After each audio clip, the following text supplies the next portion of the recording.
जय श्री गुरुदेव। कल मैंने एक प्रश्न पूछा था कि आपको अगर दो ऑप्शंस मिलती हैं कि अगर आप प्यासा है, कोई व्यक्ति उसको पानी पिलाएंगे तो उसकी जान बच जाएगी, और दूसरी तरफ अगर आपको अमृत मिल रहा है, उसको पीने से आपके सारे दुख नष्ट हो जाएंगे, तो आप कौन सी ऑप्शन चूज़ करेंगे। तो ज़्यादातर लोगों ने ये सोचा कि मैं ये जानना चाहता हूँ कि आपकी नैतिकता कैसी है। वो प्रश्न नैतिकता के आधार पर नहीं था। बहुत सारे व्यक्ति ऐसे सोचते हैं कि वो बाहर की पूजा करते हैं, भगवान की पूजा करते हैं, फिर वो सिद्ध योग में आ जाते हैं और फिर वो क्या करें, बाहर की पूजा छोड़ दे कि नहीं छोड़ दे। ऐसा ही एक प्रश्न किसी ने पूछा था कि मैं पहले शिव की पूजा करता था और अब मेरा मन नहीं लगता शिव की पूजा करने में, क्योंकि मैंने भगवान श्री गुरुदेव की फ़ोटो जो है वो अपने घर में लगा दी है, तो मुझे भगवान गुरुदेव में भगवान शिव दिखे स्वप्न में, ऐसा कुछ हुआ। तो वो बड़े कन्फ्यूज़ हो गए कि मैं क्या करूँ।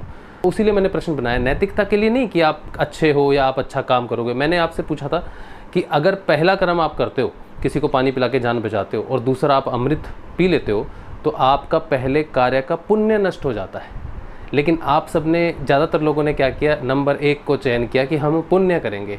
सिद्ध योग में जब कोई व्यक्ति आता है तो सिद्ध योग एक अमृत की तरह है। सिद्ध योग का अमृत जब आप पीते हो ना, तो सारे पुण्य सारे पाप नष्ट हो जाते हैं। आपको सिद्ध योग की कितनी समझ है, यही मैं देखना चाह रहा था कि आपको डिसीजन लेने में क्यों दिक्कत होती है।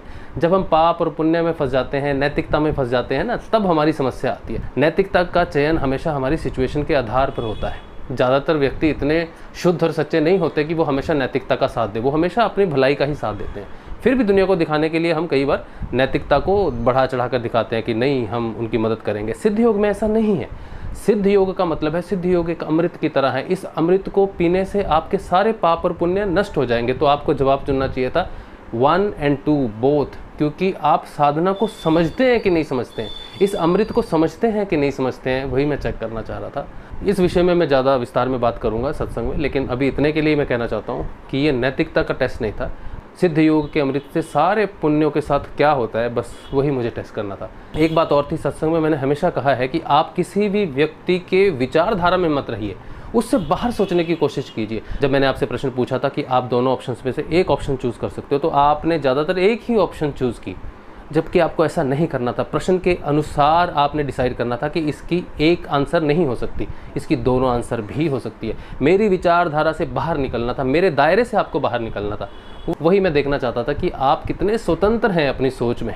तो आपको स्वतंत्र होना चाहिए। आगे से आप इस बात का ध्यान रखें कि विचारधारा के अंदर रह के निर्णय मत लें, विचारधारा से बाहर अपनी विचारधारा के अनुसार निर्णय लें।